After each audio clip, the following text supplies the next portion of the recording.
আমরা যে মুক্তার আলী পেশেন্টটার সাথে কথা বললাম, ওনার যে সমস্যা সেটা হচ্ছে যে লোয়ার ব্যাক পেইন আছে, সাথে হচ্ছে লেফট সাইড রেডিয়েটিং পেইন। আমরা এখানে দেখতে পাচ্ছি যে ওনার L4 L5 nerve root compression আছে। দ্যাট মিনস হচ্ছে L4 root compression and L5S1 nerve root compression. That means হচ্ছে এটা হচ্ছে L5 রুট কম্প্রেশন। এই দুইটা নার্ভ কম্প্রেশনের জন্যই মূলত মুক্তার আলী পেশেন্টের ওনার রেডিয়েটিং পেইন উইথ নার্ভনেস আছে, পা অবশ্যই যাচ্ছে।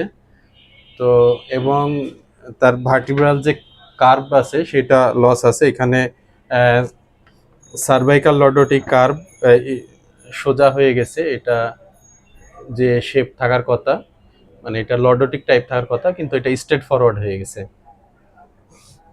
এবং সাথে ডিস্ক বালসও আমরা সার্ভাইকাল রুটেও দেখতে পাচ্ছি, কিন্তু এখন বর্তমানে পেশেন্টের কমপ্লিকেশন যেটা দেখা দিচ্ছে সেটা হচ্ছে যে L4 L5 এবং L5S1 নার্ভ রুট কম্প্রেশন।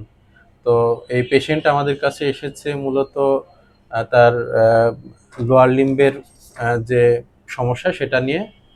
তো দেখা যাক কি করা যায়।